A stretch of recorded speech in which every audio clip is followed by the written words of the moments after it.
Olá, seja muito bem-vindo e muito bem-vinda ao Fundecitrus Podcast, o podcast da nossa citricultura.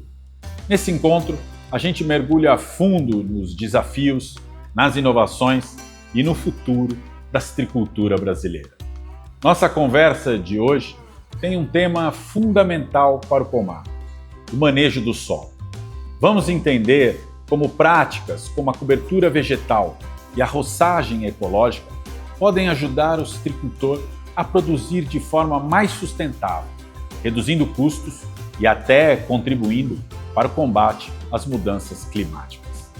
Para falar sobre esse tema, nós vamos conversar com o pesquisador do Centro de Citricultura, Silvio Moreira, do Instituto Agronômico, Fernando Azevedo, que lidera estudos sobre o tema, e com a doutoranda da instituição, Beatriz Galdini. Fernando e Beatriz, obrigado pela presença de vocês. Fernando, mais uma vez com a gente. Professor, obrigado. Eu que agradeço o convite, mais uma vez, participar desse importante podcast que o Fundecitrus tem coordenado já há alguns anos. É um prazer estar com vocês. Obrigado, Fernando, que está em Cordeirópolis, aqui no interior de São Paulo, e a Beatriz, que está em Campinas, também no interior. Obrigado, Beatriz, seja bem-vinda. Muito obrigada pela oportunidade de estar participando, para vocês e pelo professor de me convidar para estar aqui para complementar. Muito legal. Gente, um assunto muito interessante, né? Eu vou começar com você, professor Fernando, e vou pedir justamente para você explicar o que é exatamente a roçagem ecológica e como ela se diferencia da roçagem convencional que o produtor já conhece. Vamos lá. A roçagem ecológica já é falada há bastante tempo. A gente está falando aí de coisa de 20, 25 anos atrás. Alguns consultores do GECONS trabalhavam com essa temática, com esse equipamento, e a gente começou aqui no Centro de Citricultura, eu estou aqui desde 2005, me interessei pelo assunto, a colocar números, né? Então já tinha o uso, a adoção da roçadora ecológica, e a gente começou a colocar número. A roçadora ecológica nada mais é do que uma roçadora lateral que roça a entrelinha do pomar e ela projeta toda a biomassa da entrelinha para baixo da linha de citros, né? Onde estão as plantas de citros. Diferente de uma roçadora convencional, que também é uma roçadora lateral, e por sua vez essa roça e mantém toda a biomassa na entrelinha. Então a ecológica, ela projeta toda a biomassa para a linha dos citros. Muito bem, professor.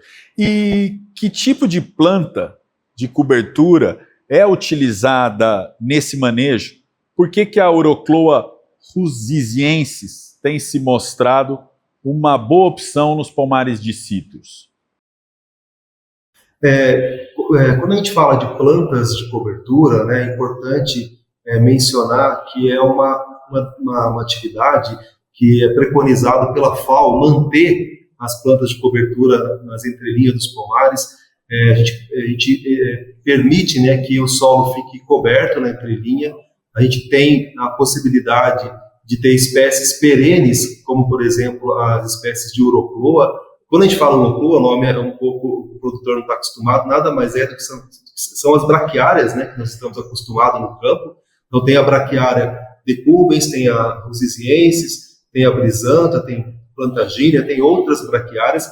No caso da ruziziensis, ela se adaptou muito bem aos citros por não competir tanto quanto uma brisanta ou uma decumbens. Ela não é tão agressiva. Ela sofre um pouco no período da seca, com a falta de água e com o frio, então ela dá uma diminuída no crescimento. Com isso, não tem uma competição com os citros, porque é importante a gente ter plantas de cobertura que se adaptem, né, ao pomar e não sejam plantas que vão competir com as plantas de citros. A Urochloa ruziziensis, a braquiária ruziziensis, é um sucesso porque ela se adaptou muito bem no cinturão citrícola. Ela não compete tanto por água e por nutriente com os citros no período de inverno, né, no período de déficit hídrico. Com isso, ela acaba se tornando uma planta de cobertura bastante interessante. Então, a gente recomenda bastante por isso. Perfeito. O senhor poderia explicar, por gentileza, como funciona a redistribuição da fitomassa feito pela roçadora ecológica, que você comentou ali na primeira pergunta, e o que é o chamado mulching? Vamos lá, explicando um pouquinho melhor, a roçadora ecológica, ela é uma roçadora lateral, como eu disse no início, ela é fechada atrás e aberta na lateral, diferente de uma convencional, que é aberta atrás e fechada na lateral. Então, a convencional, como ela é fechada na lateral e aberta atrás, ela roça e projeta e deixa tudo na entrelinha. A ecológica, por ser fechada atrás e aberta na lateral, as facas, elas têm um ângulo que, quando cortam a fitomassa, ela projeta toda a fitomassa para baixo das linhas de citros. Essa fitomassa que é lançada, ela acaba se depositando em cima do solo e formando uma camada de palha, que no inglês a gente chama de mulching, mas nada mais é do que a camada de palhada que é depositada e ela vai se sobrepondo. A gente vai fazendo várias roçagens, no caso, quando a gente usa a ecológica, vai fazendo várias camadas de palha e formando essa camada de mulching. Professor, de que forma essa camada de matéria orgânica na linha do pomar contribui para a conservação do solo e também a conservação da umidade? Bom, quando a gente fala em palhada, a gente tem que... o princípio, né, que a gente tem estudado no uso da roçagem ecológica é o mesmo princípio do plantio direto, né, dos grãos. Quando a gente fala em plantio direto, nada mais é que plantar na palha. Os citros é um pouco diferente, né? A gente não tem uma máquina, até está se desenvolvendo algumas máquinas para fazer um plantio direto de citros, mas a gente tem, então, esse ambiente de usar planta de cobertura permanente, que são perenes, como as braquiárias, e colocar bastante palha na linha. E os princípios ali, os benefícios para o solo, vão ser os mesmos que a gente tem no plantio direto. Essa camada de palha, ela funciona como se fosse, falando um linguajar mais simples para o produtor, como se fosse um cobertor. Ela segura a temperatura do solo. À noite, por exemplo, não deixa esfriar tanto, não deixa esquentar tanto também durante o dia, porque acaba sendo uma barreira física, e ajuda muito a segurar a umidade do solo, que é muito importante, porque não tem a infiltração dos raios solares direto no solo, então não tem uma evaporação de água tão alta quando o solo está descoberto, quando a gente usa a roçadora convencional. Então é muito importante a palhada para manter a temperatura e também a umidade do solo. Além desses benefícios, vamos chamar benefícios físicos, tá, digamos assim, quais impactos biológicos e químicos esse manejo traz para a fertilidade e para a estrutura do solo, professor? Isso complementa a primeira pergunta, né? Quando a gente fala hoje no manejo de palhada, a gente está pensando em melhorar a qualidade do nosso solo. E a qualidade do solo nada mais é do que melhorar os atributos físicos, que seria teor de água, diminuir a compactação do solo, melhorar a aeração do solo, que seria a parte física. A parte microbiológica que você citou, eu tendo um pouco mais de água, tendo mais nutriente, que essa palhada também vai ciclar nutriente, eu melhoro a minha comunidade microbiana, aumento a microbiota do solo, o que é bastante interessante, porque eu tenho bastantes micro-organismos que são benéficos para a ciclagem de nutriente.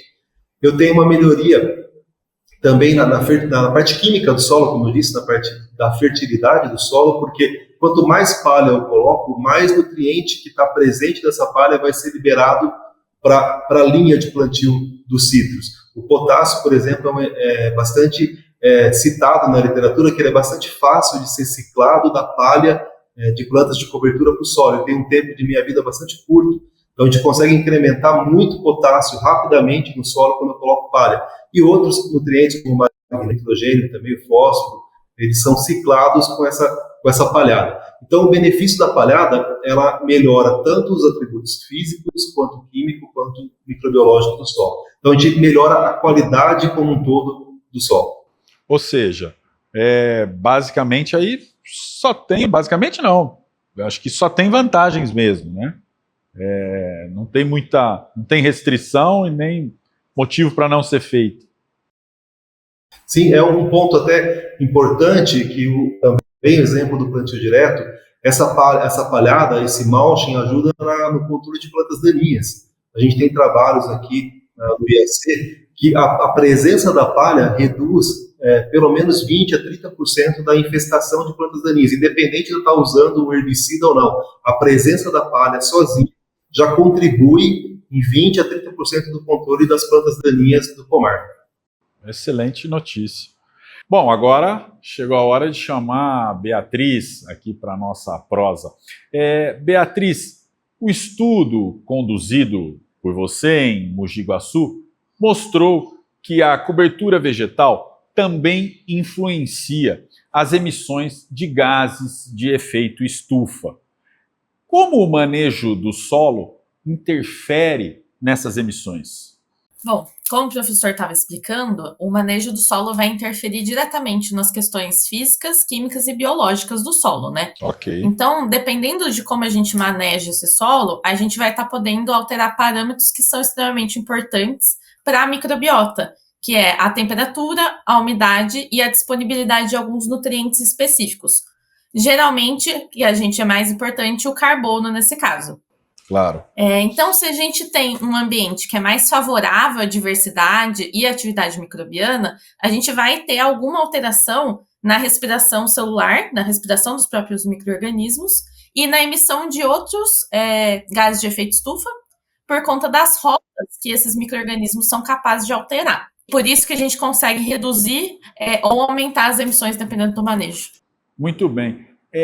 Quais foram, Beatriz, os gases avaliados no experimento e qual deles apresentou maior redução com o uso da roçadora ecológica? Nós avaliamos os 3 principais gases de efeito estufa, que são o dióxido de carbono, o metano e o óxido nitroso. Nós avaliamos os 3 porque os 3 têm pesos diferentes quando a gente se trata de impacto ambiental. O clássico que todo mundo conhece é o dióxido de carbono, né, que é usado como parâmetro para entender todos os demais gases. O metano é um gás extremamente importante quando se trata de agropecuária de forma geral, mas nos solos brasileiros especificamente, ele costuma ser um ponto de atenção para o lado bom. Nós temos solos que geralmente, ao invés de produzir metano, costumam consumir metano, o que é extremamente benéfico, então a gente está retirando um pouco de gás da atmosfera. E o óxido nitroso, que é uma questão extremamente importante quando a gente fala de agricultura por conta dos fertilizantes. Tá. O óxido nitroso é um gás mapeado, né, pelo IPCC, pelos institutos internacionais, porque geralmente quando você tem a aplicação de nitrogênio, uma parcela dele vai ser perdida dessa forma. E quando se trata de tempo e capacidade de aquecimento global, então quanto tempo esse gás fica na estratosfera, né? E quanto calor ele consegue reter, ele chega a ser quase 300 vezes equivalente a uma molécula de carbono. Então, mesmo que a gente tenha quantidades muito pequenas de óxido nitroso na atmosfera sendo emitidas, a quantidade pequena dele é extremamente importante. Tá. A gente avaliou esses 3 gases, então, por conta da importância dos 3, para a gente não separar eles, né? E a roçadora ecológica reduziu tanto as emissões acumuladas de CO2 em cerca de 26%, quando comparada à roçadora convencional, as emissões de óxido nitroso, cerca de 44%, e aumentou o consumo de metano. Então, que já era bom do consumo de metano, a gente conseguiu melhorar, aumentou em cerca de 35% comparado com a roçadora convencional.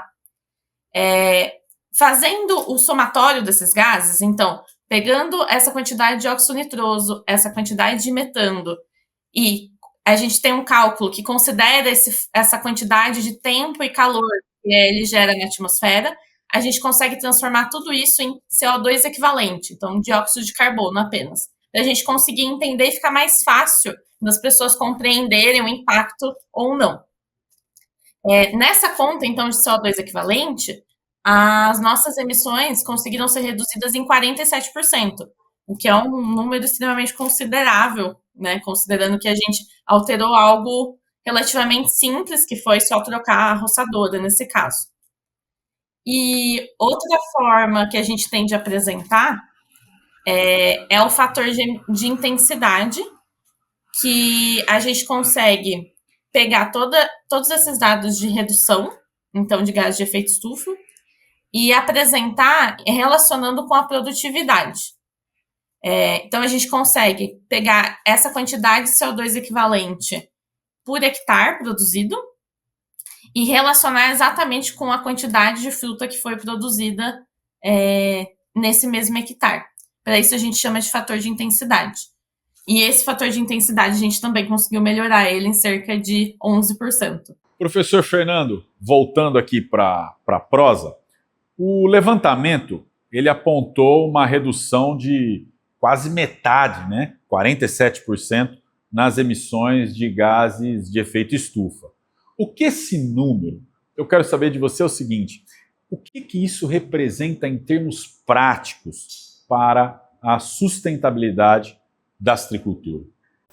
Como a Beatriz disse, né, são números assim, impressionantes.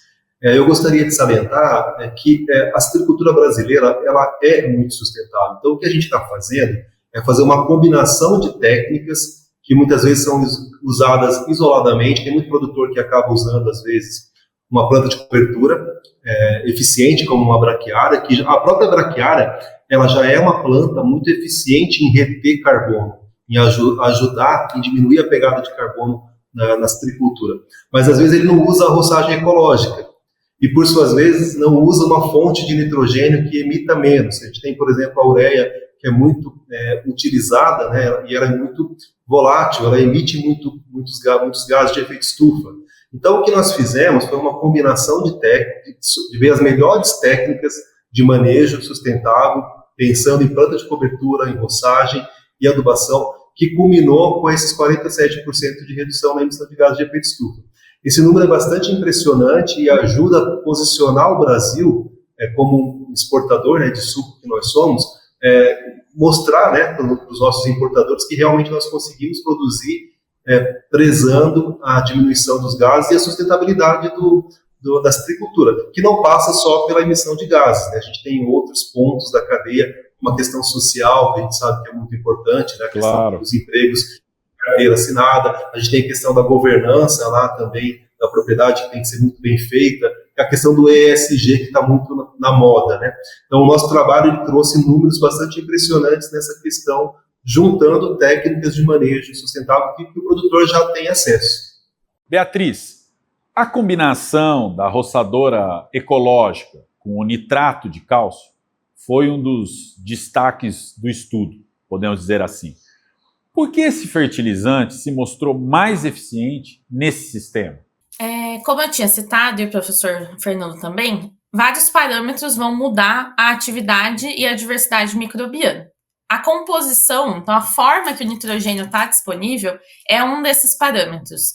E no caso do nitrato de cálcio especificamente, a gente tem uma forma que já é o nitrato, que assim que ele for colocado no solo e ele for incorporado, ele já está prontamente disponível na forma em que a maioria das plantas tem facilidade, gostam de consumir.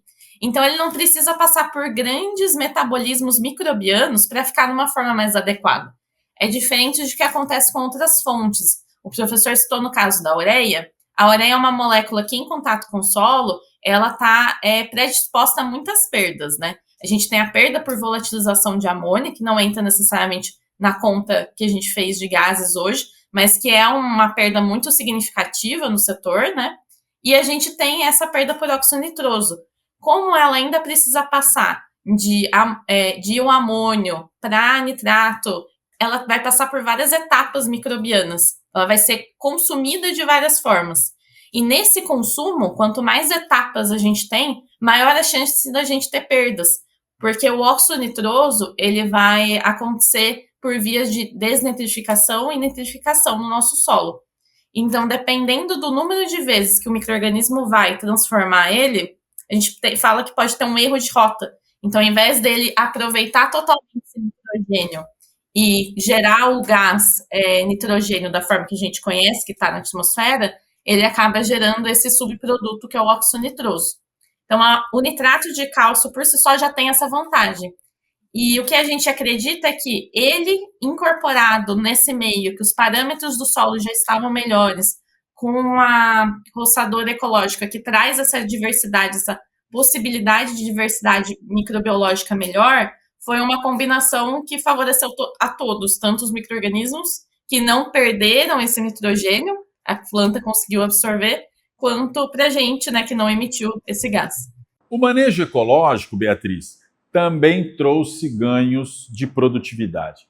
Quais foram os resultados observados e o que explica o aumento? Perfeito. A gente teve um aumento, sim, de produtividade observada. Ela chegou em até 29%, é um número extremamente significativo, né? E as explicações estão exatamente nesse conjunto de benefícios, né? A gente consegue justificar desde do início das propriedades físicas do solo. Então, a você ter essa roçadora ecológica, você vai estar com uma palhada que vai ter um solo mais aerado, que por si só já é melhor para as raízes. Você vai ter essa disponibilização de nutrientes por conta da mineralização da braquiária mais próxima da raiz. Então, você vai estar disponibilizando, além do mineral que você já está aplicando na forma do nitrogênio, do enxofre, do potássio, essa nutrição extra que a palhada vai proporcionar ao longo do tempo. Uhum. A gente também tem a questão da forma do nitrogênio, que eu tinha explicado.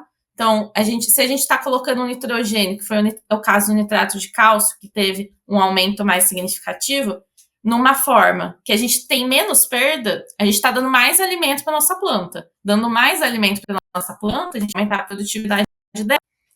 E outra questão é a parte que a palha consegue manter uma temperatura mais estável ao longo do tempo e umidade. Então, para situações que a gente tem passado de extrema seca, ela pode, inclusive, diminuir um pouco o estresse que a planta está passando, né? Que é um ponto extremamente importante quando a gente trata de produtividade. Beatriz, falando do estudo, mas até do ponto de vista de curiosidade, o estudo foi bastante detalhado do ponto de vista científico. Como que foi o processo de medição dos gases com as câmaras instaladas no solo? Foi um projeto longo, a gente fez coletas, né? A gente observou todos os parâmetros do experimento por 313 dias, quase um ano. E a medição direta desses gases de efeito estufa, a gente faz exatamente como você falou, através de câmaras de PVC. Então, a câmara de PVC nada mais é que um PVC em si, um tubo. A gente usa aquele tubo mais rígido de água azulado para não deformar com o longo do tempo. E as câmaras são feitas, cortadas, e a gente encaixa no solo. Ficando sempre, então, o tubo aberto, porque nós precisamos cercar esse espaço de solo, mas a gente precisa que ele emita esses gases. Nós temos tampas que encaixam nesses tubos, e nos dias de coleta, a gente tampa esse tubo, essa região do solo, e através de seringas a gente faz a retirada da amostragem. São 3 amostras por ponto, então são 3 amostras por câmara, e isso é feito no decorrer dos dias. Como que isso acontece, né? A gente precisa acompanhar exatamente a interação dos fatores ambientais, então chuva, temperatura, com a aplicação e a roçagem. Então, o que foi feito foi, o fertilizante foi dividido em 3 etapas, né? Foi parcelado, e em cada uma delas a gente fez a aplicação de fertilizantes, então dos nitrogênios, e a roçagem no mesmo dia. Esse seria o nosso dia 0. A partir desse dia, nós fazemos essas coletas com as câmaras de forma diária, geralmente a primeira semana, e dali para frente a gente começa a espaçar. Por quê? Como a gente tinha comentado, os parâmetros que mais vão influenciar são essa umidade, disponibilidade de nutrientes e a aeração. Então, assim que a gente faz a aplicação do fertilizante e a roçagem, a gente precisa acompanhar de uma maneira muito mais próxima para conseguir entender exatamente o que está acontecendo. Enquanto, quando o fertilizante já faz um tempo, já faz 2, 3 meses, ele já está incorporado no solo, por conta das épocas, né? Geralmente já não é uma época de chuva, então a gente já não tem alta umidade, a gente não tem alta atividade microbiana e a gente consegue espaçar. Basicamente isso. Beatriz, quanto tempo duraram as coletas e o que os dados mostraram sobre o comportamento dos gases ao longo do período experimental? Bom, foram 313 dias, né, de acompanhamento do experimento. Foram cerca de 60 coletas, se eu não me engano, passadas nesse período, como eu expliquei. E o que os dados mostraram foi que quando a gente faz a aplicação do nitrogênio, especialmente se a gente faz a aplicação com a palhada e dá a sorte de ter chuva no período, a gente tem um pico significativo de emissões, seja para óxido nitroso, seja para CO2, e o pico inverso, né, um pico de consumo, geralmente, de metano, porque a gente está dando as condições ideais para aquela microbiota entrar em atividade. Então, eles fazem um pico e conforme os dias vão passando, a gente tem uma queda ao decorrer do tempo. Depois de 1 mês, 2, a gente tem uma quantidade estável, né, praticamente uma emissão e consumo basal ao longo do tempo para a gente monitorar. Professor Fernando, quais cuidados o produtor deve ter para começar a adotar práticas como a roçagem ecológica e a cobertura vegetal? Bom, é importante que o produtor pense na planta de cobertura no início da implantação do pomar. Então é importante que ele tenha uma boa correção, né, do solo para plantar citros, mas que pense também nessa correção em área total, pensando que você vai ter uma planta perene na entrelinha do seu pomar. E preferencialmente é mais fácil ele fazer o plantio da planta de cobertura junto com o plantio dos citros, ou até antes. A gente tem produtores que fazem até antes a planta de cobertura, depois que faz o preparo de linhas, né, de faixas para plantar os citros. Por que eu falo isso? Porque depois que o pomar já está implantado, o solo fica mais compactado, né, na entrelinha, de tanto passar o maquinário, e é mais complexo você ter que trabalhar com arado, grade nessa entrelinha, você pode, às vezes, cortar raízes de citros. Então, se você faz esse plantio simultâneo, né, no início do preparo e com o plantio de citros, fica muito mais simples, e a braquiária ela vem muito bem, porque o solo vai estar bem revolvido, né, quando você faz o preparo de área total, você tem um solo bem preparado, e a gente considera a braquiária como se fosse uma cultura mesmo intercalar. Então, você tem que dar subsídio para ela, nutriente, um solo bem aerado para que ela possa desenvolver. E a gente tem que pensar que a ideia é que a planta de cobertura ela perenize, né? Ela fique perene no nosso pomar por o maior tempo possível. Então, essa boa implantação é muito importante. A escolha de sementes de qualidade é importante, e esse preparo todo que eu disse aí, e plantar no período correto também, que seria o período das chuvas, né? Que é o período que seria exatamente agora que a gente está entrando nesse período de chuva, é o período ideal para o plantio dessas plantas de cobertura. Mas uma observação que eu queria fazer, a gente falou muito da Rusiziensis no início, né, da nossa conversa. Eu tenho conversado com alguns produtores citricultores do norte do estado que me dizem que a Rusiziensis sofre muito com a temperatura. Com as mudanças climáticas, no passado recente, a Rusiziensis ia bem no estado todo. Mas ultimamente, com a falta de água e também com as altas temperaturas, ela tem sofrido muito. Então a gente está pensando em começar alguns trabalhos, né, no norte do estado, e a citricultura tem migrado para outros estados, né? Mato Grosso, Goiás. Inclusive coincidindo para condições de temperatura, condições climáticas próximas dessa que você está dizendo, né? Exatamente. Então a gente vai ter que propor novos ensaios para essas regiões com outras plantas de cobertura, possivelmente que aguentem um pouco mais esse déficit hídrico, essa temperatura mais acentuada, que não é o que a gente sempre teve, né? Porque as mudanças climáticas chegaram para ficar. Então a gente está pensando sim em novas espécies para essas regiões. Professor, do ponto de vista econômico, essas práticas são viáveis para todos os tamanhos de propriedade, para os pequenos produtores, para os médios produtores, para os grandes produtores, independente do tamanho da fazenda? Sim, até complementando o que a gente já foi conversando, não são técnicas mirabolantes, né? São coisas que o citricultor já faz. Tá. O que falta é somatizar as técnicas, numa mesma propriedade. A roçadora ecológica, até os produtores sempre perguntam, a gente faz muita palestra, né, sobre o tema do custo. Ela é um pouco mais cara, mas eu acabei de cotar um tempo atrás, ela deve ser uns 20% mais cara que uma roçadora ecológica. E se a gente for ver o que a Beatriz falou de benefício de produtividade, você consegue, a gente tem trabalhos aqui no Centro de Agricultura de 15, 20 anos com a roçagem ecológica, com outros objetivos que não eram esses dos gases de efeito estufa. E sempre nós tivemos 20%, 30% de incremento de produção. Então, você pensar na vida do pomar aí 15, 20 anos, com certeza esse custo de 15, 20% da roçadora ecológica mais cara que a convencional, você dilui ele, né? Sim. A planta de cobertura, ela já está presente nos pomares. Muitas vezes ele já tem uma braquiária decumbens. Se ele manejar ela corretamente, ela é benéfica, é melhor do que deixar o solo descoberto, mas tem espécies que são mais adequadas, como a gente disse, aqui para a região mais centro-sul aqui do estado de São Paulo. E as fontes de nitrogênio, sempre pensando em fontes que você vai ter menos perda.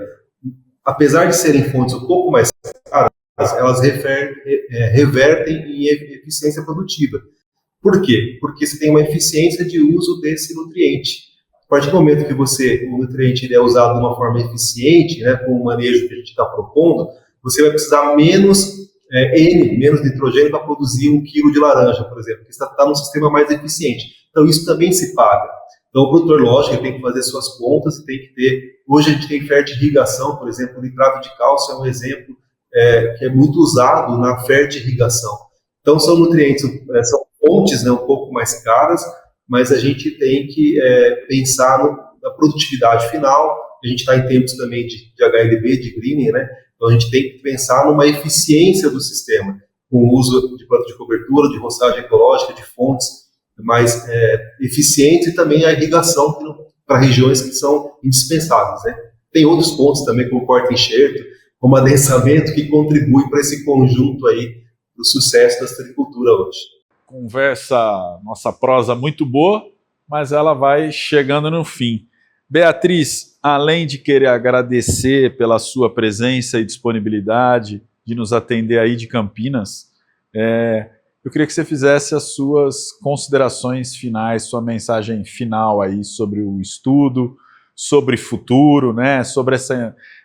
podemos até chamar de inovação, não sei se exatamente inovação, mas com resultados agora em mãos, né? Não exatamente a técnica, mas os resultados, o arremate final. Bom, eu que agradeço a oportunidade de estar aqui falando do experimento, né, explicando como foi feito esse trabalho, e acredito que entre as considerações finais que eu posso fazer, o experimento foi feito num pomar jovem, né, e a gente tem outros experimentos em pomares mais velhos, mas está estudando o gás de efeito estufa especificamente, olhando esses gases, é realmente uma questão no setor, né, que está sendo tão cobrado por sustentabilidade. Então, é um ponto que a gente consegue agregar valor nos produtos, mostrar que o setor tem muito potencial de ser ainda mais sustentável, né, que ele já é. E agradecer a oportunidade de ter participado do estudo, foi maravilhoso, e os resultados a gente espera estar publicando quanto antes. Muito bem. A gente que agradece. Obrigado mesmo, viu, Beatriz? Professor Fernando, vamos caminhando para o final aqui. Qual que é a sua... Obrigado pela presença, nos atender aí em Cordeirópolis mais uma vez. Muito legal conversar com você, sempre uma prosa que rende. Qual que é a sua mensagem final aí? Bom, inicialmente eu que agradeço, Rodrigo, a parceria. A gente tem uma parceria de longa data aí com o Fundecitrus. O que eu queria falar aqui no final, que esse trabalho, acabou que a gente não falou no decorrer da nossa conversa, é fruto de uma parceria público-privada, né? Nós aqui do Centro de Cultura somos uma instituição pública mantida pelo governo do Estado de São Paulo, e nós submetemos esse projeto em 2023 para uma empresa, que é a empresa Yara Fertilizantes, que abriu um edital para fomentar a pesquisa no setor público. Então chegaram uma centena de trabalhos e o nosso ficou entre os 10 que foram aprovados e receberam um fomento para essa pesquisa. que era uma temática que a empresa estava querendo trabalhar. Legal. E durante o desenvolvimento do trabalho, nós fizemos um relatório, eu e a Beatriz, no final de 2024, e o trabalho foi novamente selecionado. Tinham 10 trabalhos que foram fomentados, desses 10 trabalhos, 2 receberam um prêmio como os 2 melhores trabalhos desse ciclo. E nós ganhamos esse prêmio. Eu tive a oportunidade de representar o grupo aqui, indo no Congresso Internacional, International Plant Nutrition Colloquium, na cidade do Porto, em Portugal, apresentando os nossos resultados. O que mostra a importância da parceria, né, público-privada, e para ter recurso e ter resultados, claro, que vão servir para toda a citricultura, para citricultores, tanto citricultores de grandes propriedades, como também os de pequena propriedade, que podem ter acesso a esses resultados. E o trabalho foi tão bem avaliado que a empresa renovou com a gente por mais 4 anos. A gente está fazendo aí as avaliações, já fechamos o segundo ano de gases, temos mais 3 anos de avaliação de produtividade. Então isso é muito importante, mostrar essa parceria que é fundamental para manter a sustentabilidade da citricultura brasileira.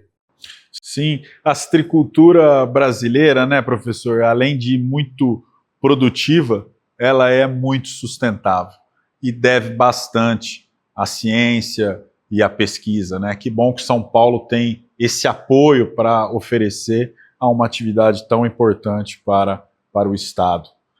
Então, além de obrigado, parabéns. Parabéns aí pela premiação e por toda a dedicação, uma vida de dedicação que você tem aí. A gente reconhece aqui. Obrigado mais uma vez pela presença. Muito bem, recado dado. Fernando e Beatriz, de novo, agradeço pela participação de vocês aqui com a gente e vamos encerrando. Eu lembro que você acompanha o nosso podcast pelas plataformas de áudio. É só buscar por Fundecitrus Podcast. Curta e compartilhe sempre. Aqui pelo YouTube, você pode se inscrever no canal e clicar no sininho para receber uma notificação sempre que um novo vídeo for postado aqui no canal. E o mesmo vale para as plataformas de áudio. Acompanhe também o Fundecitrus pelas redes sociais e aí você vai ficar sempre muito bem informado. A gente se vê. Até mais.